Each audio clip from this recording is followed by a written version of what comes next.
ಏನ್ ಚೆನ್ನಾಗಿ ಇದ್ದವ್ರು ಕೂಡ ಬೇಗ ಹೊಟ್ಟೋಗ್ಬಿಟ್ರ ಅವಾಗ. ಅಂದ್ರೆ ಇರುವಷ್ಟು ದಿವಸ ಹಾಗಿದ್ರು ಚೆನ್ನಾಗಿದ್ರು ಇಲ್ವಾ? ಹಾಗಿರ್ತಾರೆ. ಒಬ್ರು ಅಗ್ನಿಹೋತ್ರಿಗಳೊಬ್ರು ಇದ್ರು. ಅವರು ಅಧ್ಯಾಪನ ಮಾಡೋರು, ಅಧ್ಯಾಪನ ಮಾಡೋರು. ಏನ್ ಮಾಡಿದ್ರು, ಎಲ್ಲೂ ಹೋಗೇ ಇರ್ಲಿಲ್ಲ ಅಂತ ಅವ್ರ ಶಿಷ್ಯನೆಲ್ಲ ಕರ್ಕೊಂಡು ಕೇದಾರ್ ಬದ್ರಿ ಯಾತ್ರೆ ಕರ್ಕೊಂಡು ಹೋದ್ರು. ಕರ್ಕೊಂಡು ಹೋದ್ರೆ ಫಸ್ಟ್ ಕ್ಲಾಸ್ ಆಗಿದ್ರು. ಎಲ್ಲ ಮುಗಿಸ್ಕೊಂಡು ಬದ್ರಿಗೆ ಹೋದ್ರು. ಬದ್ರಿಗೆ ಹೋಗಿ ಅವತ್ತೆಲ್ಲ ಮಿಂದು ಎಲ್ಲ ಮಾಡಿ ಸ್ನಾನಾದಿಗಳು ಮುಗಿಸಿ ನಿತ್ಯಾನ್ಹಿಕಗಳನ್ನೆಲ್ಲ ಮುಗಿಸಿ ಎಲ್ಲ ಮಾಡಿ ಅಲ್ಲಿ ಹೋಗಿ ಪೂಜೆ ಎಲ್ಲ ಮಾಡಿ ಅವರೇ ಅಲ್ಲಿ ಹೋಗಿದ್ರು. ಆದ್ರಿಂದ ಅವ್ರ ಶಿಷ್ಯಂದ್ರೆಲ್ಲ ಇದ್ರು. ಎಲ್ಲ ಹೇಳಿ ರುದ್ರಾದು ಎಲ್ಲ ಹೇಳಿ ಪುರುಷೋತ್ತಾದಿಗಳೆಲ್ಲ ಹೇಳಿ ಎಲ್ಲ ಅಭಿಷೇಕ ಎಲ್ಲ ಆದ್ಮೇಲೆ ಮಹಾಮಂಗಳಾರತಿ ಆದ ತಕ್ಷಣ ಸುಮ್ಮನೆ ಒಂದ್ಸರಿ ನಾರಾಯಣ ಅಂದ್ರು. ಸುಮ್ಮನೆ ಸಾಷ್ಟಾಂಗ ಮಂಗಳಾರತಿ ತಗೊಂಡು ನಮಸ್ಕಾರ ಮಾಡಿದ್ರು. ಅಷ್ಟೇ. ಆಮೇಲೆ ಏನ್ ನೀವ್ಯಾಕೆ ಕಾಯ್ತಾ ಇದ್ದೀರಾ ಅಷ್ಟೇ ಅಂತ ಹೇಳಲೇ ಇಲ್ಲ.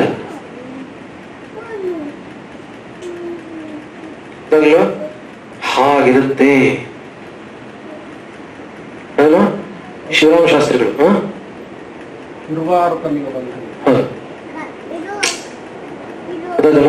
ಸುಮ್ಮನೆ ಹಾಗೆ ಬಿಚ್ಕೋಬೇಕು. ಅದು ಹಾಗಿರ್ಬೇಕು. ಅದು ಶಿವರಾಮ ಶಾಸ್ತ್ರಿ ಹೇಳಿದ್ರು. ಅವ್ರು ಹೇಳಿದ್ರು ಶಿವರಾಮ ಶಾಸ್ತ್ರಿ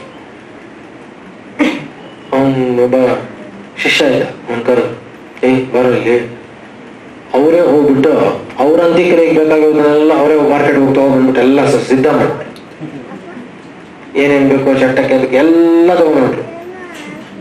ಎಲ್ಲ ಮಾಡ್ಬಿಟ್ಟು ಅವ್ನ ಶಿಷ್ಯನ್ ಕರೆದ್ಬಿಟ್ಟು, ನೋಡು ಅಮ್ಮವ್ರಿಗೆ ಹೇಳ್ಬೇಡ ಗೊತ್ತಾಯ್ತಾ, ನಾನು ಒಳಗಡೆ ಹೋಗ್ತೀನಿ, ಕೋಣೆಯೊಳಗೆ ಹೋಗಿ ಬಾಗಿಲು ಹಾಕ್ತೀನಿ, ಸರಿಯಾದ 12 ಗಂಟೆಗೆ ಆದ್ಮೇಲೆ ಬಾಗಿಲು ತೆಗಿ ಅಂದ್ರು.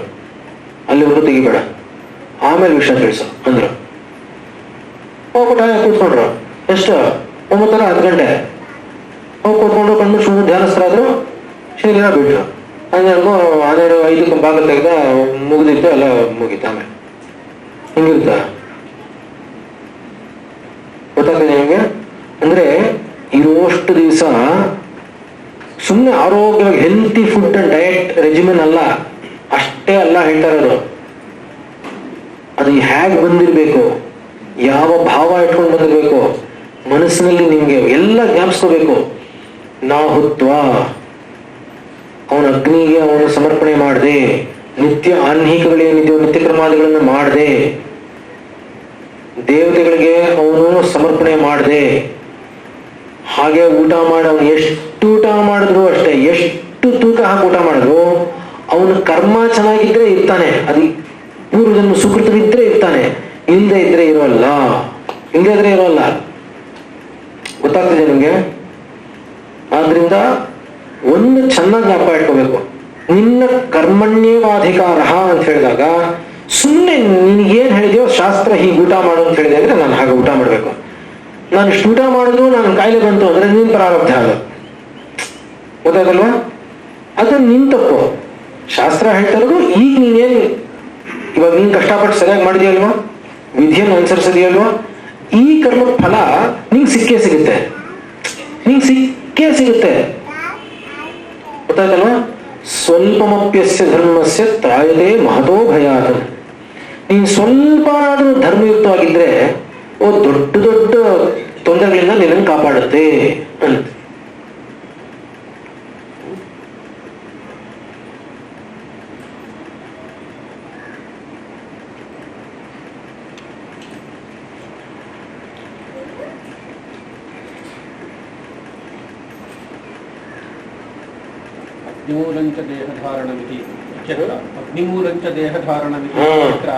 ದೇಹಧಾರಣ ಅಂದ್ರೆ ಅಗ್ನಿಯೇ ದೇಹವನ್ನ ಧಾರಣೆ ಮಾಡ್ತಾ ಇದೆ ಅಂತ ಅರ್ಥ.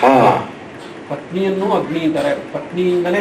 ಹೌದು, ಇವಾಗ ಇತ್ಯಾದಿಗಳು. ಹೌದು, ಶರೀರ ಧಾರಣೆ ಅಂದ್ರೆ ಅರ್ಥ ಕರ್ಮ ಮಾಡೋದಿಕ್ಕೆ ಅಂತ ಅರ್ಥ. ಈಗ ಪತ್ನಿ ಅಂದಾಗ ಪತ್ನಿ ಅಗ್ನಿ ಅಂದ್ರೆ ಅರ್ಥ ಅವನು ಕರ್ಮ ಮಾಡಿ ಅವನು ಕರ್ಮನೇ ಮಾಡಿದಾಗ ಇದ್ರೆ ಯಜ್ಞಾಗಾದ್ರೆ ಮಾಡ್ಬೇಕು.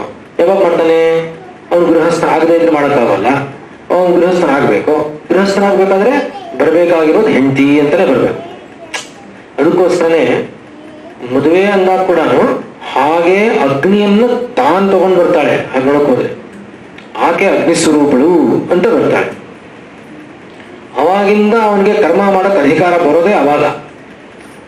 ಆಕೆ ಏನಾದ್ರೂ ತೀರ್ಕೊಂಡ್ರೆ ಅಲ್ಲಿಗೆ ಅವನು ಮುಗೀತು, ಅವನ್ ತಿರುಗಿ ಅವನ್ ಕರ್ಮ ಮಾಡೋಕ್ಕಾಗಲ್ಲ. ತಿರುಗಿ ಕರ್ಮ ಮಾಡ್ಬೇಕಂದ್ರೆ ಇನ್ನೊಂದು ಮದುವೆ ಮಾಡ್ಕೊಳ್ಳೇಬೇಕು.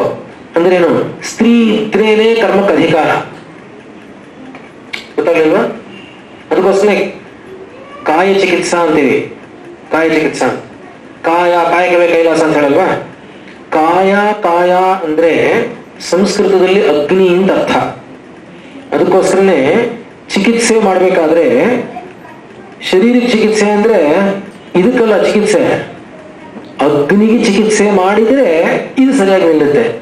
ಆಯುರ್ವೇದಕ್ಕೂ ಬೇರೆ ಒಂದು ಸಿಸ್ಟಮ್ಸ್ಗೂ ಅದೇ ವ್ಯತ್ಯಾಸ.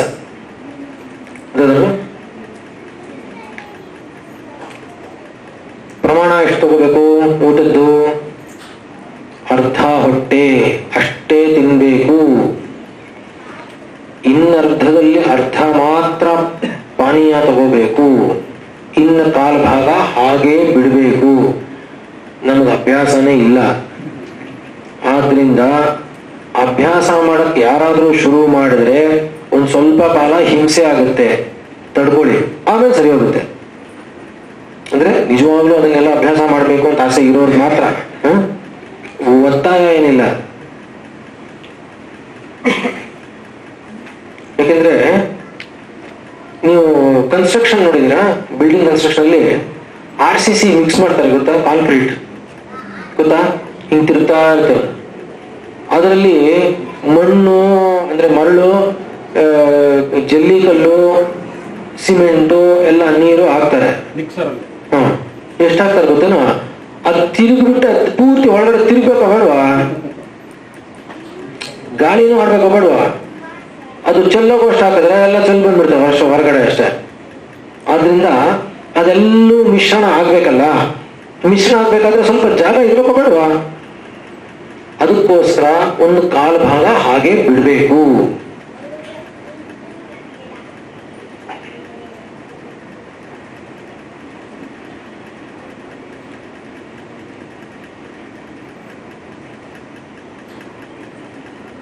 ನೋಡಿ, ಬೆಳಕು ಅಥವಾ ಸೂರ್ಯನು ಅನ್ನೋನು ಹೇಗೆ ನಮ್ಮ ಮೇಲೆ ಪ್ರಭಾವ ಬೀರ್ತಾನೆ. ದಿವಾ ಪ್ರಭಾವ,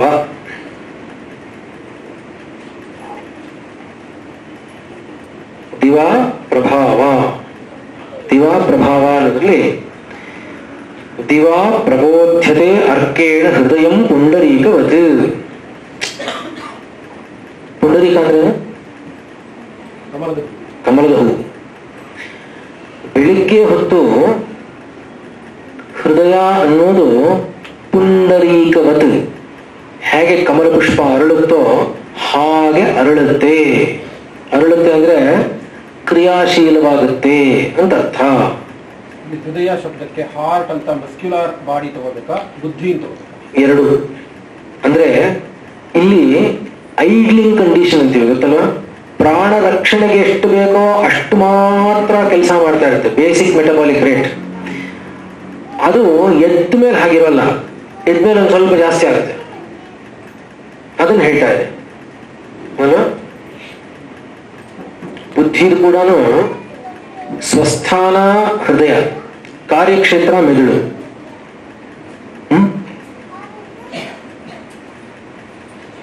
ತಸ್ಮಿನ್ ವಿಬುದ್ಧೇ ಶ್ರೋತಾಂಸಿ ಸ್ಫುಟತ್ವ ಯಾಂತೆ ಸರ್ವಶಃ. ನೋಡಿ ಏನಂತೆ ವಿಬುದ್ಧ ಹೇಗಂದ್ರೆ ಅಲರ್ಟ್ನೆಸ್ ಇರುತ್ತೆ ಬೆಳಿಗ್ಗೆ ಹೊತ್ತು. ಶ್ರೋತಾಂಸಿ ಸ್ಫುಟತ್ವ ಯಾಂತೆ ಸರ್ವಶಃ. ಶ್ರೋತಾಂಸಿ ಅಂದ್ರೆ ಎಲ್ಲಿ ಸ್ರವ ಅಂದ್ರೆ ರಕ್ತ ಸಂಚಾರದ ಚಾನೆಲ್ಸ್ ಇರುತ್ತಲ್ಲ, ಅಲ್ಲಿ ಒಂದು ಕ್ಲಾರಿಟಿ ಇರುತ್ತೆ, ಸ್ಮೂತ್ ಫ್ಲೋ ಇರುತ್ತೆ. ವ್ಯಾಯಾಮಾಚ್ಚ ವಿಚಾರಾಚ್ಚ ವಿಕ್ಷಿಪ್ತತ್ವಾಚ್ಚ ಚೇತಸಃ.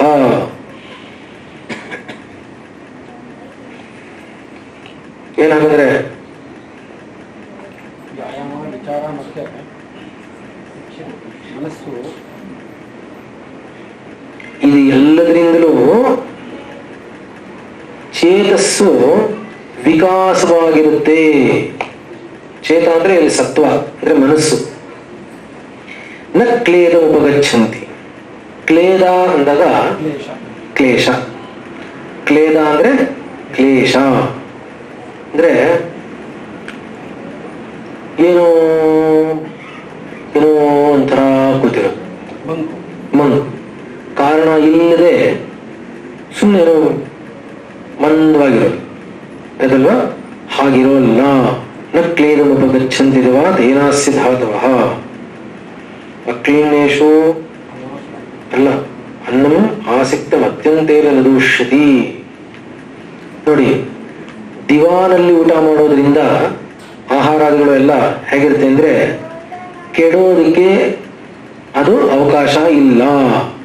ಯಾಕೆಂದ್ರೆ ಸೂರ್ಯನ ಪ್ರತಾಪ ಇರೋದ್ರಿಂದ ನೀರು ಸೇರ್ತು ಅಂದ್ರೆ ಕೆಡ್ತು ಅಂತಾನೆ ಅರ್ಥ. ಗೊತ್ತಾಗಲ್ವಾ? ಸಿದ್ಧ ಆಗಿರೋದಿಕ್ಕೆ ವಿರುದ್ಧವಾಗಿ ಯಾವುದೇ ತರಹ ನೀರು ಕ್ಲೇದತ್ವ ಸೇರ್ಬಿಟ್ರೆ ಅವಾಗ ಕೆಟ್ಟೋಗುತ್ತೆ, ಆಯ್ತಲ್ವ? ಆದ್ರೆ ಹೇಗಿದೆಯೋ ಇವಾಗ ನಾವು ಪಾಕ ಮಾಡ್ಬೇಕಾದ್ರೆ ಯಾವ ಯಾವ ಅವಸ್ಥೆಯಲ್ಲಿ ಅದನ್ನ ಪಾಕ ಮಾಡೋ ಸ್ಥಿತಿಯನ್ನ ಸೇರಿಸಿರ್ತೀವೋ ಹಾಗೆ ಇದ್ಬಿಟ್ರೆ ಏನೂ ಆಗಲ್ಲ. ಇವಾಗ ಅದು ಮುಗಿದೋಯ್ತು ಅಂತ ಇಟ್ಕೊಳ್ಳಿ, ಸಂಜೆ ಆಗ್ತಾ ಆಗ್ತಾ ಅದು ಕೆಟ್ಟೋಗ್ತಾ ಬರುತ್ತೆ. ಅದಕ್ಕೊಂದು ಸಮಯ ಇರುತ್ತೆ, ಗೊತ್ತಾಗಲಿಲ್ಲ? ಆಮೇಲೆ ಅದು ಹೋಗುತ್ತೆ. ಅದನ್ನ ಬೆಳಿಗ್ಗೆ ಅನ್ನೋದು ಹೇಗೆ ಅದಕ್ಕೆ ಪರಿಣಾಮ ಬೀರುತ್ತೆ ಅಂದ್ರೆ ಈ ತರಹ ಪರಿಣಾಮ ಬೀರುತ್ತೆ. ಅಂದ್ರೆ ಕೆಡೋದಕ್ಕೆ ಅವಕಾಶ ಇರೋಲ್ಲ ಅಂತ ಅರ್ಥ.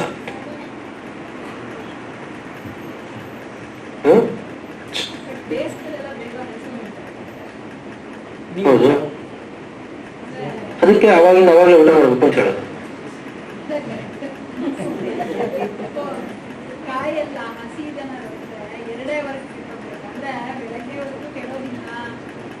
ಇಲ್ಲ, ಬೆಳಗ್ಗೆ ಹೊತ್ತು ಕೆಡೋಲ್ಲ ಅಂತಲ್ಲ, ಅವಾಗ ಪ್ರಖರವಾಗಿದ್ದಾಗ ಕೆಡೋದಕ್ಕೆ ಅವಕಾಶ ಇಲ್ಲ. ಕಾಯಿ ಕೆಡದೆ ಇರೋದಕ್ಕೆ ಬೇಕಾಗಿರೋಂತಹ ನಿಮ್ಗೆ ಮಾಡಕ್ ಬರಲ್ವೇ? ಮಾಡ್ತೀರಾ ಇಲ್ವಾ? ಮತ್ತೆ ಸ್ವಲ್ಪ ಹುರಿದು ಮಾಡಿ ಅಲ್ಲಿರುವಂತ ನೀರಿನ ಅಂಶ ತೆಗೆದು ಎಲ್ಲ ಮಾಡ್ತೀವಿ. ನೀವು ಹಸಿ ಕಾಯಿ ಹಾಕಿದ್ರೆ ಕೆಟ್ಟಾಗಿರುತ್ತೆ, ಗೊತ್ತಾಗ್ಲಿಲ್ವಾ? ಅದಕ್ಕೆ ನಾವು ಹೇಳಿದ್ದು ನಾವೇನ್ ಪದಾರ್ಥ ತಗೊಂಡಿರ್ತೀವೋ ಅದರ ಸ್ವಭಾವ ಏನು ಅಂತ ನೋಡ್ಬೇಕು. ಇದ್ರ ಸ್ವಭಾವ ಇದ್ರ ಜೊತೆ ಈ ಕಾಲದಲ್ಲಿ ಹೀಗೆ ಸೇರಿದ್ರೆ ಕೆಡುತ್ತೆ ಅನ್ನೋದನ್ನ ಇಟ್ಕೊಂಡು ಇವಾಗ ಈ ಪದಾರ್ಥ ಕಾಯಿಯೇ ಇವಾಗ ಹೀಗೆ ಬೆಳೆಸಬಾರ್ದು, ಹಾಗೆ ಬೆಳೆಸ್ಬೇಕು ಅಂತ ಹೇಳ್ತೀವ ಇಲ್ವಾ? ಅಷ್ಟೇ. ಇಲ್ಲ, ವಿಕ್ಷಿಪ್ತ ಚೇತಸ ಅಂದ್ರೆ ಜಾರೋಲ್ಲ ಅಂತ, ಜಾರೋಲ್ಲ ಅಂತ, ತಪ್ಪು ಮಾಡೋಲ್ಲ ಅಂತ. ಯಾಕೆಂದ್ರೆ ಅಲರ್ಟ್ ಆಗಿರುತ್ತೆ ಅಂತ.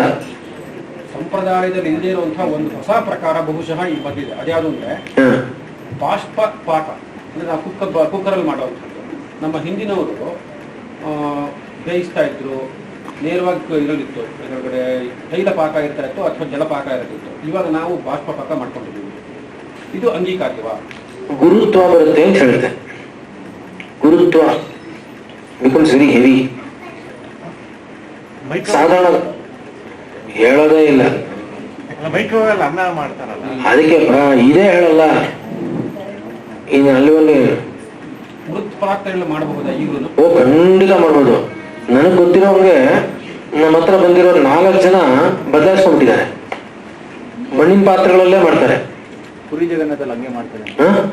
ಪುರಿಯಲ್ಲಿ ಅಲ್ಲಿ ಮಾಡ್ತಾರೆ. ದಿನನಿತ್ಯ ಮನೆಯಲ್ಲಿ ಅರ್ಪ ಮಾಡೋಕ್ಕಾಗುತ್ತೆ? ಅಲ್ಲಾದ್ರೆ ಆಗುತ್ತೆ, ಪರವಾಗಿಲ್ಲ. ಪುರಿ ಜಗನ್ನಾಥಲ್ಲಿ ಹಾಗೆ ಮಾಡೋದು. ಇದು ಈ ರಾತ್ರಿ ಹೊತ್ತು ಇದೆಲ್ಲ ವಿರುದ್ಧವಾಗಿರುತ್ತೆ.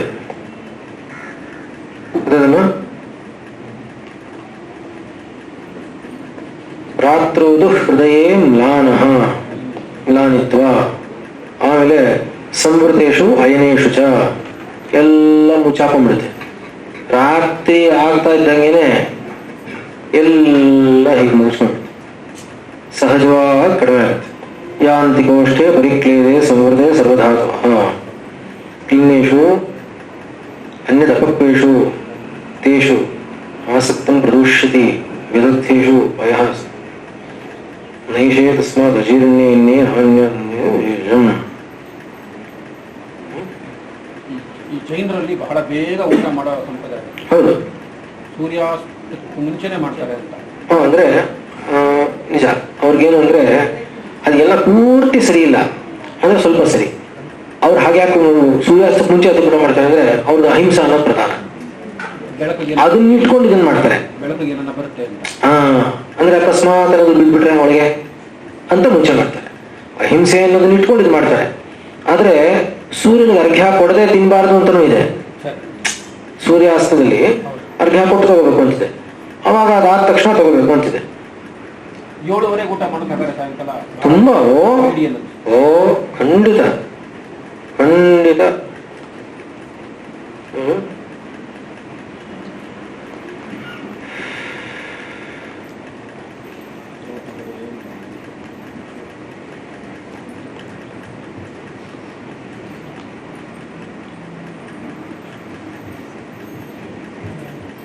ನೋಡಿ, ಈಗ ಸುಮ್ಮನೆ ವಿಷಯ ಬಂತು ಅಂತ ಜ್ಞಾಪಕ ಬಂದಾಗ ಆಗ್ಲೇ ಹೇಳ್ತೀನಿ. ಶಕ್ತಿ ಇಲ್ಲ ಅಂದ ತಕ್ಷಣ ಚ್ಯವನ್ಪ್ರಾಶ್ ತಿಂದ್ಬಿಟ್ರೆ ಶಕ್ತಿ ಬರುತ್ತೆ. ಬೆಳಿಗ್ಗೆ 7 ಗಂಟೆನಲ್ಲಿ ಚೆನ್ನಾಗಿ ಒಂದು ದೊಡ್ಡ ಚಮಚ ಚ್ಯವನ್ಪ್ರಾಶ್ ತಿಂದು ಹಾಲು ಕುಡಿದ್ಬಿಟ್ಟು ಆಮೇಲೆ ಶಕ್ತಿ ಬರುತ್ತೆ. ಏನಮ್ಮ ಕೊಡ್ತಾನೆ ಇಲ್ಲಿ 3 ಡಬ್ಬ ಆಯ್ತು ಅಂದ್ರೆ ಡಬ್ಬ ಮಾತ್ರ ಖಾಲಿ ಆಗ್ತಾ ಇರುತ್ತೆ ಅಷ್ಟೇ. ಯಾಕೆಂದ್ರೆ ಅಲ್ಲ, ಇಲ್ಲೇನು ಅಂದ್ರೆ ಅನ್ನ ಜೀರ್ಣ ಆಗೋದಿಕ್ಕೆ ಎಷ್ಟು ಕಷ್ಟವೋ ಅದಕ್ಕಿಂತ ಕಷ್ಟ ಔಷಧಿಗಳು ಜೀರ್ಣ ಆಗೋದು. ಯಾಕೆಂದ್ರೆ ಅದರಲ್ಲಿ ವೀರ್ಯತ್ವ ಜಾಸ್ತಿ ಇರುತ್ತೆ. ಆದ್ರಿಂದ ಚ್ಯವನ್ಪ್ರಾಶ್ ತಗೊಂಡ್ಬಿಟ್ರೆ ಅಷ್ಟೇ ಶಕ್ತಿ ಬರೋಲ್ಲ. ತಗೊಂಡಿರೋ ಚ್ಯವನ್ಪ್ರಾಶು ಹಾಲು ಎಲ್ಲ ಜೀರ್ಣವಾಗೋವರೆಗೂ ಸುಮ್ಮನಿರ್ಬೇಕು. 6 ಗಂಟೆಗೆ ಮಕ್ಕಳಿಗೆ ಚ್ಯವನ್ಪ್ರಾಶು ಹಾಲು ಕೊಟ್ಬಿಟ್ಟು 7:30 7:45 ತಿಂಡಿನೂ ತಿನ್ನಿಸಿ ಆಮೇಲೆ ಒಂದು ಶಾರ್ಟ್ ಬ್ರೇಕು ಕೊಟ್ಟು ಕಳಿಸಿ ಮಾಡಿದ್ರೆ ಜೀರ್ಣ ಆಗೋಲ್ಲ, ಹಿಂಸೆ ಆಗುತ್ತೆ ಅಷ್ಟೇ ಮಕ್ಕಳಿಗೆ. ಹೌದಲ್ವ? ಆದ್ರಿಂದ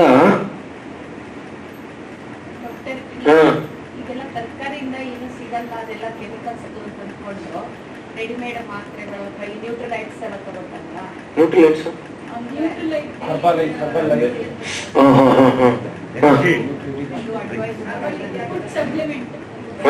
ಫುಡ್ ಸಪ್ಲಿಮೆಂಟ್ ಯಾಕಮ್ಮ ನಮ್ಗೆಲ್ಲ ಚೆನ್ನಾಗಿ ಸಿಗ್ತಾ ಇದೆಯಲ್ಲ.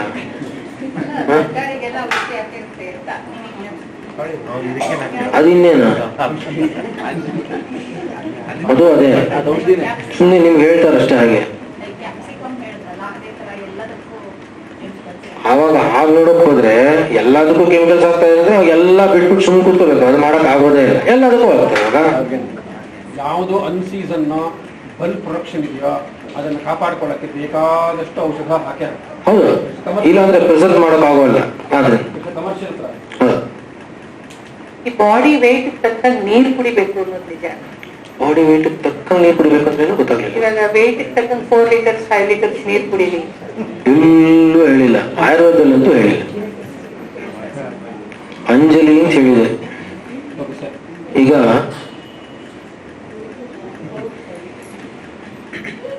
ಅನ್ನ ಪಾನ ಯಾವುದೇ ಇದ್ರೂ ಕೂಡ ಎಲ್ಲ ಹೇಳಿದ್ದಾರೆ ನೋಡಿ.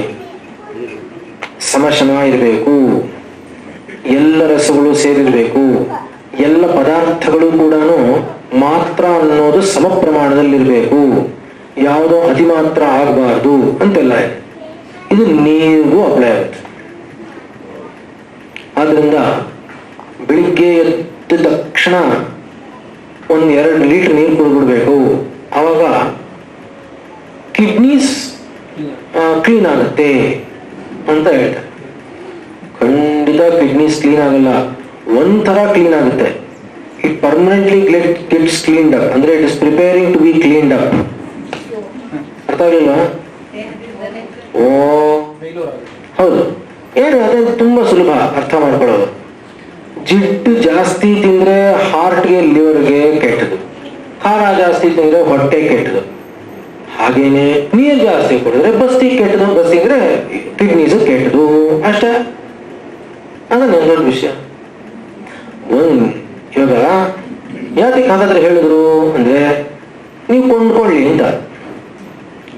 ಬಾಟ್ಲ್ ನೀರು ಕೊಂಡ್ಕೋಬೇಕಲ್ಲಪ್ಪ, ಗೊತ್ತಾಗ್ಲಿಲ್ವೇ? ಮತ್ತೆ ಫ್ರೆಶ್ ವಾಟರ್ ಬಿಸ್ಲೇರಿನೇ ಬೇಕು ಅಂತ ಕೊಂಡ್ಕೋತೀವಿ. ಇವಾಗ ಅದನ್ನ ಹೇಳ್ತಾರಲ್ಲ ಮಿನಿಮಮ್ 4 ಲೀಟರ್ಸ್ ಆಫ್ ವಾಟರ್ ಅಂತ, ಹಾಗೇನೆ ಊಟಕ್ಕೆ ಹೇಳ್ತಾರ ಮಿನಿಮಮ್ ಸೋ ಮಚ್. ಹೆಂಗ್ ಹೇಳಕ್ಕಾಗುತ್ತೆ? 750 ಗ್ರಾಮ್ಸ್ ಆಫ್ ಫುಡ್ ಅಂತ ಹೇಳಕ್ಕಾಗತ್ತಾ? ಹೇಳಕ್ಕಾಗಲ್ಲ. ನಿಮ್ಗೆ ಕ್ವಾಂಟಿಫೈ ಮಾಡಿ ಯೂನಿವರ್ಸಲ್ ಆಗಿ ಒಂದು ಯೂನಿಫಾರ್ಮಿಟಿ ತಂದು ಕ್ವಾಂಟಿಫೈ ಮಾಡಿ ಹೇಳಕ್ ಆಗೋಲ್ಲ. ಆಹಾರವನ್ನಾದ್ರೆ ಅಂದ್ರೆ ಸ್ಥೂಲ ಪದಾರ್ಥವನ್ನಾದ್ರೆ. ಆದ್ರೆ ನೀರನ್ನಾದ್ರೆ ಬಿಕಾಸ್ ಯೂನಿವರ್ಸಲ್ ಸಾಲ್ವೆಂಟ್ ಏನು ಪ್ರಾಬ್ಲಮೇ ಇಲ್ಲ. ಅದಕ್ಕೋಸ್ಕರ ಪ್ಯಾಕೇಜಿಂಗ್ ತುಂಬಾ ಸುಲಭ. ನೀರು ನನಗೂ ನೀರೇ, ನ್ಯೂಜಿಲೆಂಡಿನಗೂ ನೀರೇ ತಾನೆ. ಆದ್ರೆ ಅವನಿಗಿರೋ ಆಹಾರ ನಂಗಾರೋ ಆಹಾರ ಎರಡು ವ್ಯತ್ಯಾಸ. ಅದನ್ನ ಹೇಳೋಕ್ಕಾಗೋಲ್ಲ. ಇದಾದ್ರೆ ಹೇಳ್ಬೋದು, ಅದಕ್ಕೋಸ್ಕರ ಹೇಳಿದ್ರು. ಸುಮ್ಮನೆ ಯೋಚನೆ ಮಾಡಿ, ಹಿಂಗೇನು ಮಾಡ್ತಾ ಇರಲಿಲ್ಲ. ಏನೋ ಒಂದು ಸಣ್ಣ ಚೊಂಬಲ್ಲಿ ಇಟ್ಕೊಂಡು ನೀರು ಕುಡಿದ್ಬಿಟ್ಟು ಅವ್ರು ಬೆಳಿಗ್ಗೆ, ಅದು ಎಷ್ಟೋ ಸುಮಾರು 250 ml ಕುಡಿದ್ಬಿಟ್ರೆ ಆಮೇಲೆ ಅವ್ರು ಏನೋ ಓಡಾಡೋದು ಅದು ಎಲ್ಲ ಮಾಡ್ಕೊಂಡಿರೋರು. 2 ಲೀಟರ್ ನೀರು ಕುಡಿಯೋಕೆ ಆಗೋಲ್ಲ, ಎಷ್ಟೋ ಜನಕ್ಕೆ ಆಗೋಲ್ಲ. ನಮಗ್ ಬಂದು ಹೇಳ್ತಾರೆ ನಮಗೆ ವಾಂತಿ ಬಂದಂಗಾಗ್ತಾ ಇರುತ್ತೆ. ಆದ್ರೂ ಟೇಬಲ್ ಮೇಲೆ ಅಲ್ಲಿ ಇಟ್ಬಿಟ್ಟಿರ್ತಾರೆ ಬಾಟ್ಲ್ಗಳು, 4 ಒಂದೊಂದು ಲೀಟರ್ 4 ಬಾಟ್ಲು. ಅದು ಖಾಲಿ ಆಗ್ಬೇಕು ಅನ್ನೋದೊಂದು ಇದು ಟಾರ್ಗೆಟ್. ಅದು ಆಯ್ತಾ? ಅದು ತಗೊಂಡ ಮೇಲೆ ಮೋಷನ್ ಕ್ಲೀನಾಗಿ ಆಗುತ್ತೆ ಅಂತಾರೆ. ಅದ್ರ ಜೊತೆ ನೀವು ಬ್ಲಡ್ ಟೆಸ್ಟ್ ಮಾಡಿಸಿ, PCT ವಾಲ್ಯೂಮ್ ಗೀಲ್ಯೂಮ್ ಎಲ್ಲ ಕಡಿಮೆ ಆಗೋಗಿರುತ್ತೆ. ಏನು ಅಂದ್ರೆ ಮೋಷನ್ ಒಂದೇ ಹೋಗೋದಲ್ಲ, ಅದ್ರ ಜೊತೆಗೆ ಬೇಕಾಗಿರೋ ಎಲೆಕ್ಟ್ರೋಲೈಟ್ಸ್ ಎಲ್ಲ ಕೊಡ್ಸ್ಕೊಂಡು ಹೊರಟೋಗುತ್ತೆ. ಯಾಕೆಂದ್ರೆ ನೀರು ಅನ್ನೋದು ತುಂಬಾ ತೂಕ ಜಾಸ್ತಿ. ನೀವು ನೋಡಿ, ಎಣ್ಣೆನ ಪ್ಯಾಕೆಟ್ ಅಲ್ಲಿ ಹಾಕಿದ್ರೆ ಹಿಡ್ಕೋಬಹುದು ಗಟ್ಟಿಯಾಗಿ, ನೀರನ್ನ ಹಾಗೇನಾದ್ರೂ ಹಿಡ್ಕೊಂಡ್ರೆ 1 ನಿಮಿಷಕ್ಕೆ ಹರಿದೋಗುತ್ತೆ ಕೆಳಗಡೆ. ನೋಡಿದೀರಾ? ನೀರು ತೂಕ ಜಾಸ್ತಿ. ಆದ್ರಿಂದ ಆ ತೂಕ ಜಾಸ್ತಿ ಇದ್ರೆ ಪೃಥ್ವಿಯನ್ನು ಹೇಗೆ ಹಿಡ್ಕೋತಾಯಿತ್ತು? ಪೃಥ್ವಿ ನೀರಲ್ಲಿದೆಯಲ್ಲ, ಇವಾಗ ಅದರದೇ ಬಲ ಜಾಸ್ತಿ ಇಲ್ಲದೆ ಇದ್ದಿದ್ರೆ ಪೃಥ್ವಿ ಹೇಗಿರ್ತಿತ್ತು ಒಳಗೆ, ನೀರಿನೊಳಗೆ? ಹೌದಲ್ವ? ಗೊತ್ತಾಗ್ಲಿಲ್ವಾ? ಇಮೇ ವೈ ಲೋಕ ಅಪ್ಸು ಪ್ರತಿಷ್ಠಿತ ಹೇಳಲ್ವೇ? ಹಾಗೆ ಅದು ತುಂಬಾ ಭಾರ. ಆದ್ರಿಂದ ಅದನ್ನ ಹಾಗಷ್ಟು ತಗೋಬಾರ್ದು. ಬರೀ ಹೊಟ್ಟೆಯಲ್ಲಂತೂ ಕುಡಿಲೇಬಾರ್ದು ನೀರು. ಬೆಳಗ್ಗೆ ಉಷಪಾನ ಅಂತ, ಬೆಳಗ್ಗೆ ಉಷಪಾನ ಅಂತ ಹೇಳಿ ಕಂಚಿನ ಪಾತ್ರೆ ಅದನ್ನೇ ಹೇಳ್ತಾರೆ. ಉಷಪಾನ ಅಂದಾಗ 2 ಲೀಟರ್ ಅಂತ ಹೇಳಿಲ್ಲ, ಅಂಜಲಿ ಪ್ರಮಾಣದಲ್ಲಿ 1 ಅಂಜಲಿ ಹೇಳಿದ್ದಾರೆ. 1 ಅಂಜಲಿ ಅವ್ರವ್ರ ಇದರಲ್ಲಿ. ಅದು ಹಬ್ಬ ಅಂದ್ರೆ 150-200 ml ಬರುತ್ತೆ. ಈ 150 ml ಅಲ್ಲಿ 2 ಲೀಟರ್ ಇಲ್ಲಿ ಗೊತ್ತಾಗ್ಲಿಲ್ವಾ? ಏನಾಗಿದೆ ಫುಲ್ ಪ್ಯೂರಿಫೈಡ್ ಅಂತ? 6. ಅದೇನೋ ಒಂದಂತೂ ಗ್ಯಾರಂಟಿ. ನಾವು ಎಷ್ಟೆಷ್ಟು ಸ್ವಾಭಾವಿಕವಾಗಿ ಇಲ್ಲದೆ ಇರೋದಕ್ಕೆ ಪ್ರಯತ್ನ ಪಡ್ತಾ ಇದೀವೋ ಅಷ್ಟಷ್ಟು ಕಾಯಿಲೆ ಜಾಸ್ತಿ ಆಗ್ತಾ ಇದೆ. ಅದು ಮಾತ್ರ ಗ್ಯಾರಂಟಿ.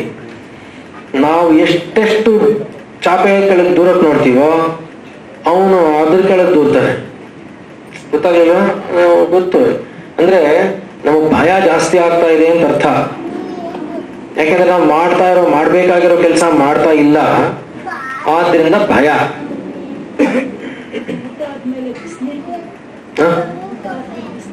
ಸಾಧಾರಣವಾಗಿ ಬಿಸಿನೀರು ಕುಡಿಬೇಕು ಅಂತ ಹೇಳಿದೆ, ಆದ್ರೆ ಎಲ್ಲರೂ ಬಿಸಿನೀರು ಕುಡಿಬಾರ್ದು ಅಂತಾನೂ ಹೇಳುತ್ತೆ. ಯಾವಾಗಾದ್ರು ಪಿತ್ತ ಪ್ರಕೃತಿ ಇರೋರು ಊಟ ಆದ್ಮೇಲೆ ಬಿಸಿನೀರು ಕುಡಿದ್ರೆ ಅವನಿಗೆ ತೊಂದರೆ ಆಗತ್ತೆ, ಅವನಿಗೆ ಶೀತ ಜಲವನ್ನೇ ಹೇಳುತ್ತೆ. ಮತ್ತು ಊಟ ಆದ ತಕ್ಷಣ ಕೂಡ ನೀರು ಕುಡಿಬಾರ್ದು ಅಂತಿದೆ. ಸುಮಾರು 1 ಗಂಟೆ ಬಿಟ್ಟು ಅಂತಿದೆ.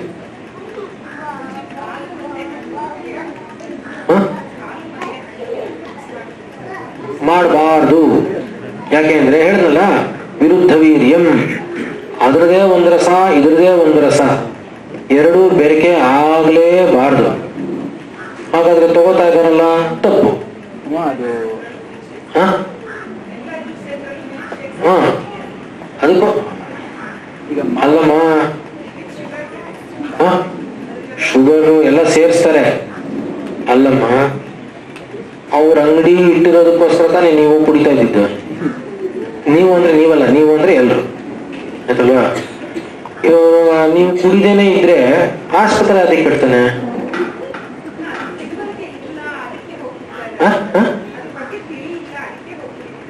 ಮಕ್ಕಳಿಗೆ ಯಾರು ತಿಳುವಳಿಕೆ ಇಲ್ಲ? ನಮ್ಮ ಹುಡುಗರಿಗೆ ತಿಳುವಳಿಕೆ ಇಲ್ವಾ? ನಮ್ಗೆ ಇಲ್ವಾ? ನಮ್ಗೆ ಇಲ್ಲ. ನಮ್ಮ ಅಜ್ಜಿ ಅಂದ್ರಿಗೇನ್ ಗೊತ್ತಾ? ಅವರೆಲ್ಲ ಹಳಗರು, ಅವ್ರ ಬುದ್ಧಿ ಕಡಿಮೆ. ನಾವು ತುಂಬಾ ಎವಾಲ್ವ್ಡ್, ಹೈಲಿ ಇಂಟೆಲೆಕ್ಚುಯಲ್ಸ್. ಸಿಕ್ಕಾಪಟ್ಟೆ ರಿಸರ್ಚ್ ಮಾಡಿದೀವಿ ನಾವು, ಹೌದಲ್ವಾ? ನಾವು ಸಿಕ್ಕಾಪಟ್ಟೆ ರಿಸರ್ಚ್ ಮಾಡಿ ಮಾಡಿ ಮಾಡಿ ಸುಮ್ಮನೆ ಹುಡ್ಕೊಂಡು ಹೋಗ್ತಾನೇ ಇದೀವಿ. ಚತುರ್ಮುಖ ಬ್ರಹ್ಮ ಮಾಡೋದಲ್ಲ, ನಾಳ್ದಾಗ ಒಳಗೋಗಿ ಹಾಗೆ ಸುಮ್ಮನೆ ಕತ್ಲಲ್ಲಿ ಗುದ್ದಾಡ್ಕೊಂಡು ಎಲ್ಲೋ ಹೋಗ್ತಾ ಇದೀವಿ. ಯಾಕೆ? ನಾನು ಕಂಡಿದ್ದು ಇವಾಗಲ್ಲ, ಸುಮಾರು 10-12 ವರ್ಷದ ಹಿಂದೆ ಒಬ್ರು ಬಂದಿದ್ರು. ಅವರು ಡಾಕ್ಟ್ರು, ಅಲೋಪತಿ ಡಾಕ್ಟ್ರು. ಆಕೆ ಒಂದು ಸುಮಾರು 24-25 ವರ್ಷ ಆಗ್ಬೋದು. ಆಕೆ ತಾಯಿ, ಆಮೇಲೆ ಈಕೆ ಅಜ್ಜಿ ಎಲ್ಲ ಬಂದಿದ್ದಾರೆ, 3 ಜನ. ಇವರು ಅಜ್ಜಿ ಮಾತಾಡಿದ್ರೆ ಸುಮ್ಮನೆ ಕೂತಿದ್ರು. ನಾನೇನು ಮಾಡಿದೆ, ಒಂಥರ ಸ್ಪಾಂಟೇನಿಯಸ್ ಆಗಿ ಏನಜ್ಜಿ ಏನು ತೊಂದರೆ ಅಂದೆ. ಅವ್ರಿಗೆ ತುಂಬಾ ಹರ್ಟ್ ಆಗೋದು. ನನ್ಗೇನಾಗಿದೆ ಅಂದ್ರು. ಸುಮ್ಮನೆ ಮತ್ತೆ ನೋಡಿದ್ರೆ ಡಾಕ್ಟ್ರಿಗೆ, ಆಯ್ತಾ ಅಮ್ಮ ಇದು ನಿಜವಾಗ್ಲೂ ನಡೆದಿದ್ದು, ನಮ್ಮ ಕ್ಲಿನಿಕಲ್ಲಿ ನಡೆದಿದ್ದು ಹೇಳಿ.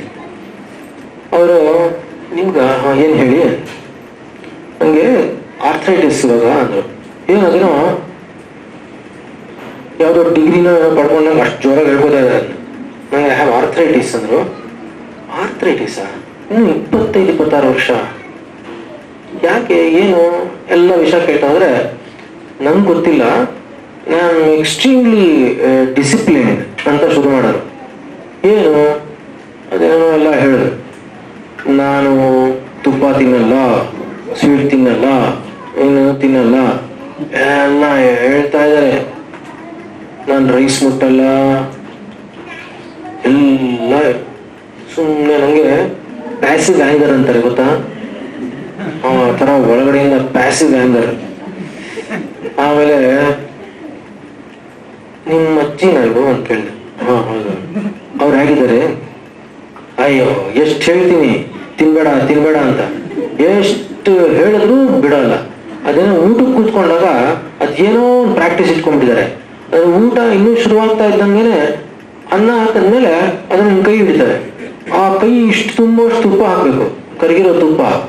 ಅವ್ನು ತಿನ್ಬಿಟ್ಟು ಆಮೇಲೆ ಊಟ ಮಾಡ್ತಾರೆ. ನನಗೇನಿಲ್ಲ, BP ಬರುತ್ತೆ ಅಂತ ಹೇಳಿದೀನಿ, ಇನ್ನೂ ಬಂದಿಲ್ಲ ಅವ್ರಿಗೆ. ಯಾಕೆ 77-78 ವರ್ಷ, ಇನ್ಯಾವಾಗ ಬರೋದು BP? ಇಷ್ಟು ವರ್ಷ ಬಂದಿಲ್ಲ. ಈಕೆ ನಾನು ಆಮೇಲೆ ಕೇಳಿದೆ, ಅಲ್ಲಮ್ಮ ಅವ್ರು ಎಲ್ಲ ತಿಂತಾರೆ ಅಂತೀರ, ಕುಕ್ಕರ್ ಕಾಲಲ್ಲಿ ಕೂತ್ಕೊಂಡು ಪಾತ್ರೆ ತೊಳಿತಾರೆ ಅಂತೀರ, ಆಕೆ ಮಡಿ ಬಟ್ಟೆ ಆಕೆ ಒಣಗಿ ಹಾಕೊಳ್ತಾರೆ ಅಂತೀರ, ಎಲ್ಲ ತಿಂತಾನೂ ಇದ್ದಾರೆ ಅಂತೀರ. ನೀವು ಇದೆಲ್ಲ ಬಿಟ್ಟಿದ್ದೀರಿ, ಅದು ನನ್ನ ಹತ್ರ ಅದಕ್ಕೆ ಬಂದೆ, ನಿಮ್ಮ ಅಜ್ಜಿ ಹತ್ರ ಹೋಗಿರಾಗ್ತಿತ್ತು. ಅದು ಇದು ಕಡಿಮೆ. ಮತ್ತೆ ಈಗೋ ಯಾಕೆ ಅವ್ರಿಗೇನು ಗೊತ್ತು? ಸೈನ್ಸ್ ಇವಾಗ ಎಲ್ಲ ಸೈಂಟಿಫಿಕ್ ಇವಾಗ, ಗೊತ್ತಾಗ್ಲಿಲ್ವಾ? ಇದು ಏನಿದೆ ಅರ್ಥ? ಇದಕ್ಕೆ ನಿಮ್ಗೆ ಗೊತ್ತಾಗ ಯಾಕೆ ಕೇಳಿದೆ ಅಂತ? ಅಲ್ಲಿ ಸಂಪ್ರದಾಯ ಅಂದ್ರೆ ಏನು ಗೊತ್ತೇನು? ಸುಮ್ಮನೆ ಅನುಚಾನವಾಗಿ ಸುಖವಾಗಿರೋದಿಕ್ಕೆ ಮುಂಚಿನಿಂದಲೂ ಏನ್ ನಡ್ಕೊಂಡ್ ಬಂದಿದೆ ಅನ್ನೋದಷ್ಟೇ. ಸುಮ್ಮನೆ ಹಾಯಾಗಷ್ಟಿದ್ದಿದ್ರೆ ಎಲ್ಲ ಚೆನ್ನಾಗಿರುತ್ತೆ.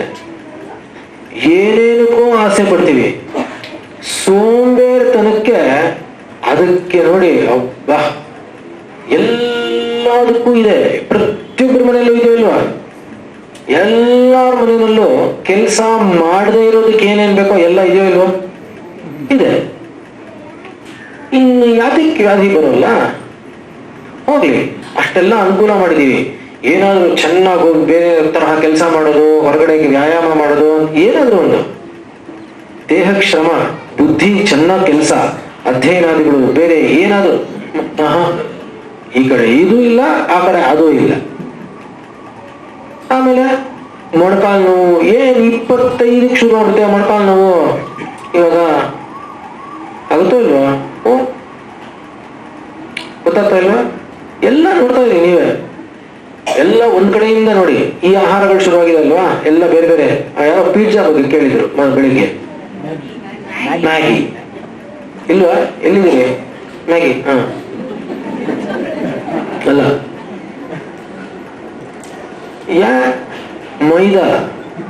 ಮೈದಾ ಅನ್ನೋದು ಚಿಕನ್ನಲ್ಲಿ ಏನಾದ್ರೂ ಸಿನಿಮಾ ಪೋಸ್ಟರ್ಗಳ ಮೇಲೆ ಅಂಟಿಸೋದಿಕ್ಕೆ, ಬುಕ್ ವ್ಯಾಪಾರ ಅಂಟಿಸೋದಿಕ್ಕೆ ಬಳಸ್ತಾ ಇದೆ. ಇವತ್ತು ಅದನ್ನ ಕಾಸು ಕೊಟ್ಟು ಕೊಂಡ್ಕೋತೀವಿ, ಬಿಸಾಕ್ತಾ ಇದ್ದಿದ್ದನ್ನ. ಎಷ್ಟು ಮೌಢ್ಯ! ಇದಕ್ಕಿಂತ ಮೌಢ್ಯ ಇದೆಯಾ? ಏನಾಗಿದೆ ನಮ್ಗೆ ಅಂತ ಅರ್ಥ ಆಗಲ್ವಲ್ಲ. ಅಂದ್ರೆ ಒಂಥರ ಅರ್ಥ ಆಗುತ್ತೆ, ಟಾಪ್ ವ್ಯೂ ಅರ್ಥ ಆಗುತ್ತೆ. ಟಾಪ್ ವ್ಯೂ ಅಂದ್ರೆ ಗೊತ್ತಾಯ್ತಾ? ಟಾಪ್ ವ್ಯೂ ಅಂದ್ರೆ ಏನ್ ಹೇಳಿ? ಎಲ್ಲ ಹೋಗ್ಬೇಕು. ಅಧರ್ಮ ಜಾಸ್ತಿ ಆಗ್ಲೇಬೇಕು, ಹಿಂದೆ ಇದ್ರೆ ಹೋಗಲ್ಲ ಇದು. ಆದ್ರಿಂದ ಅವನು ಹಂಗೆ ತರಲೇಬೇಕು. ಮ್ಯಾಗಿನೂ ತರಬೇಕು, ಇನ್ನೂ ಏನೇನೋ ತರ್ತಾನೆ ಬರ್ತಾ ಬರ್ತಾ. ಹೋಗ್ಬೇಕು. ಇಲ್ಲ ಇಲ್ಲ, ಅದೆಲ್ಲ ತಪ್ಪು, ಅದೆಲ್ಲ ಹೇಳೋಲ್ಲ. ಆದ್ರೆ ಅದು ಗೋಧಿ ಅನ್ನೋದನ್ನ ಎಲ್ಲಿ ಬೆಳಿತಾರೋ ಅವ್ರು ತಿಂದ್ರೆ ತೊಂದರೆ ಆಗಲ್ಲ. ಗ್ಲೂಟನ್ ಅಂತಾರೆ ಅದಕ್ಕೆ, ಗ್ಲೂಟನ್ ಅಂತಾರೆ, ಆಯ್ತಾ? ಆದ್ರಿಂದ ಉತ್ತರ ಭಾರತದಲ್ಲಿ ಬೆಳಿತಾರಾದ್ರಿಂದ, ಅಷ್ಟೇ ಕಷ್ಟ ಪಡ್ತಾರಾದ್ರಿಂದ ಪರವಾಗಿಲ್ಲ. ನಾವು ತಿಂದ್ರೆ ಕಷ್ಟ ಆಗುತ್ತೆ, ನಮಗೆ ಒಗ್ಗೋಲ್ಲ. ಬರೀ ಆಗೋದಿಲ್ಲ, ಅನ್ನನೂ ಇದಿಲ್ಲ. ಅನ್ನ, ರಾಗಿ ಇವೆಲ್ಲ ಸ್ವಲ್ಪ. ಉತ್ತರ ಕರ್ನಾಟಕಕ್ಕೆ ಹೋದ್ರೆ ಜೋಳ.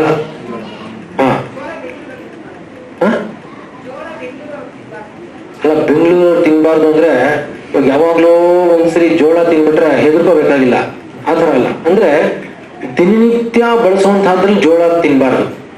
ಹಾಗೆ ಅವ್ರು ತಿನ್ನೋ ತರಹ ನಾವು ತಿನ್ಬಾರ್ದು. ಅವರು ಅದನ್ನೇ ತಿಂತಾರೆ, ದಿನಾ ತಿಂತಾರೆ, ಅವ್ರಿಗೇನೂ ಆಗಲ್ಲ. ಅವ್ರು ಸಣ್ಣಗಿರ್ತಾರೆ, ಆದ್ರೆ ವಿಪರೀತ ಬಲ ಇರುತ್ತೆ. ನೀವು ನೋಡಿ, ಅಲ್ಲಿನ ಹೆಂಗಸರು ಇಲ್ದಾನೆ ಇರೋಲ್ಲ, ತುಂಬಾ ಗಟ್ಟಿಗರಾಗಿರ್ತಾರೆ. ತುಂಬಾ ಗಟ್ಟಿಗಿರೋದು ಏನ್ ಗೊತ್ತೇನೋ? ಅಷ್ಟೇ ಅಲ್ಲ, ಎಲ್ಲಾ ತರದಲ್ಲೂ ಗಟ್ಟಿಗಿರೋರು, ತುಂಬಾ ರಾಜಸ ಇರುತ್ತೆ. ಆ ತರಹ ತಿನ್ನಲ್ಲ. ಹೌದು, ಹೆಚ್ಚು ತರಕಾರಿ ತಿನ್ನಲ್ಲ, ಸ್ವಲ್ಪ ಖಾರ ತಿಂತಾರೆ. ಹೌದು, ನಿಜ. ಆದ್ರೆ ಬೆಣ್ಣೆನೂ ತಿಂತಾರೆ. ನೀವು ಹೋಳಿಗೆ ಮಾಡ್ತಾರೆ, ಹೋಳಿಗೆ ಮಾಡಿದ್ರೆ ನೀವು ಸ್ವಲ್ಪ ಸಂಪ್ರದಾಯಸ್ಥರ ಮನೆಗೆ ಹೋದ್ರೆ ಗೊತ್ತಾಗುತ್ತೆ. ಒಂದು ಹೋಳಿಗೆ ಹಾಕಿದ್ರೆ 1 ಕಪ್ಪು 1 ಕಟೋರಿ ಅಂತಾರೆ. ಆ 1 ಕಟೋರಿ ತುಪ್ಪ ಇಡ್ತಾರೆ. ಅದು ನೀವೇನಾದ್ರೂ ಹಾಕೊಳ್ಳಿಲ್ಲ ಅಂದ್ರೆ ಅವ್ರು ಬಂದು ಆ ಕಟೋರಿ ತುಪ್ಪ 1 ಹೋಳಿಗೆ ಮೇಲೆ ಹಾಕ್ಬಿಡ್ತಾರೆ. ಆ 1 ಹೋಳಿಗೆ ಜೀರ್ಣ ಆಗ್ಬೇಕು ಅಂದ್ರೆ ಅದರಲ್ಲಿರೋ ಕಡಲೆ ಬೇಳೆನೋ ತೊಗರಿ ಬೇಳೆನೋ ಅಷ್ಟು 1 ಕಟೋರಿಯಷ್ಟು ತುಪ್ಪ ಬೇಕೇ ಬೇಕು ಜೀರ್ಣ ಆಗೋದಿಕ್ಕೆ. ಇಲ್ಲಾಂದ್ರೆ ಜೀರ್ಣ ಆಗೋಲ್ಲ. ಗೊತ್ತಾಗ್ಲಿಲ್ವಾ? ಆ ತರ. ಅಂದ್ರೆ ಉತ್ತರ ಭಾರತದವರು ಕಷ್ಟಪಡ್ತಾರೆ, ಚಪಾತಿ ತಿಂತಾರೆ, ಅಲ್ಲಿ ಬೆಳೀತಾರೆ. ಮೂಲತಃ ಅಲ್ಲಿ ಬೆಳೆಯುತ್ತೆ. ನಾವು ಚಪಾತಿ ತಿಂತೀವಿ, ಕಷ್ಟಪಡ್ತೀವಿ, ಬೇರೆ ತರ. ಕರೆಕ್ಟ್. ರಕ್ತಶಾಲಿ.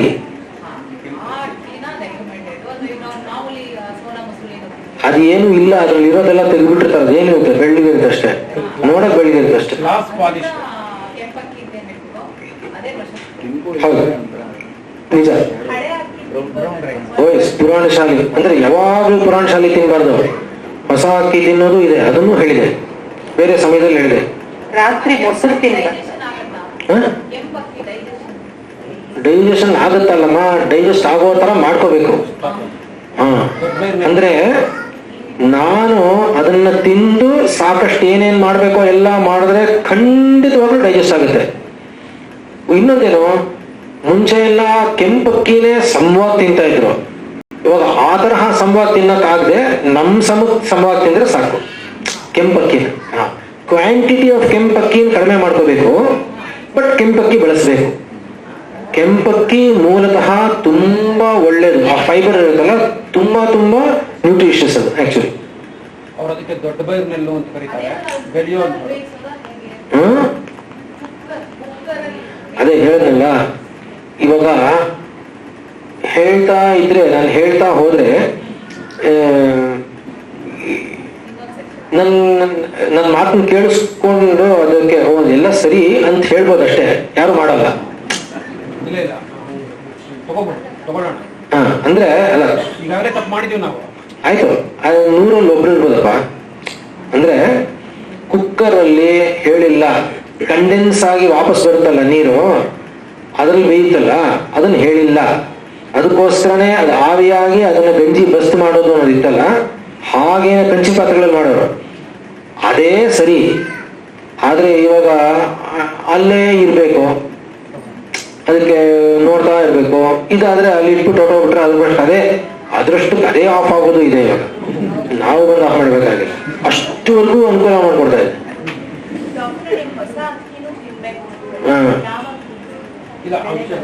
ಅದೇ ಅದಕ್ಕೆ ಅದು ಬೇರೆ ಬೇರೆ ಬೇರೆ ಬೇರೆ ತರ ಋತುಗಳ ಸಮಯಕ್ಕೆ ಹೊರಟೋಗುತ್ತೆ ಅದಲ್ಲ.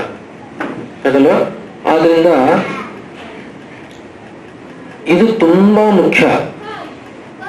ಆದ್ರಿಂದ ಮೃಣ್ಮಯಂ ಪಾತ್ರಂ ಹೇಳಿದೆ. ಹಾಗೆ ನೋಡಕ್ ಹೋದ್ರೆ ಮಣ್ಣಿನ ಇದರಲ್ಲಿ ಅಡಿಗೆ ಮಾಡಿ ಊಟ ಮಾಡ್ಬೇಕು ಅನ್ನೋದು ತುಂಬಾ ವಿಶೇಷವಾಗೂ ಹೇಳುತ್ತೆ. ಏನ್ ಅಂದ್ರೆ ರಾಜರಿಗೆ ಬೇರೆ ತರಹ ಹೇಳುತ್ತೆ, ರಜತಾದಿಗಳಲ್ಲಿ ಹೇಳುತ್ತೆ. ನಮ್ ಇದಕ್ಕೆ ಕಂಚು ಇಲ್ಲಾಂದ್ರೆ ಮೃಣ್ಮಯ ಮೃಣ್ಪಾತ್ರ ಅಂತ ಕೂಡ ಹೇಳುತ್ತೆ. ರಜಸ್ವಲೆಯರು ಮಣ್ಣಿನ ಪಾತ್ರೆಯಲ್ಲೇ ಊಟ ಮಾಡ್ಬೇಕು ಅಂತ ಹೇಳುತ್ತೆ, ಗೊತ್ತಲ್ಲ. ರಜಸ್ವಲ ಸಮಯದಲ್ಲಿ ಅವಾಗ ಮಣ್ಣಿನ ಪಾತ್ರೆಯಲ್ಲಿ ತಿನ್ಬೇಕು, ಅದನ್ನ ಹಾಗೆ ಇಟ್ಕೋಬಾರ್ದು, ಅದನ್ನ ಬಿಸಾಕ್ಬಿಡ್ಬೇಕು ಅಂತ ಹೇಳುತ್ತೆ. ಇವಾಗ ಶರಾವದಲ್ಲಿ ಯಾರೋ ಇಬ್ಬರು ಕೇಳಿದೆ, ಮೊನ್ನೆ ಯಾರೋ ಹೇಳಿದ್ರು, ಶರಾವ ಅಂದ್ರೆ ಚಿಕ್ಕ ಮಣ್ಣಿನ ಪ್ಲೇಟ್ ತರ ಅಂತ ಇಟ್ಕೊಳ್ಳಿ, ಅದರಲ್ಲಿ ಊಟ ಮಾಡಕ್ ಶುರು ಮಾಡಿದೀವಿ ಅಂತ ಹೇಳಿದ್ರು. ಆ ಸಮಯದಲ್ಲಿ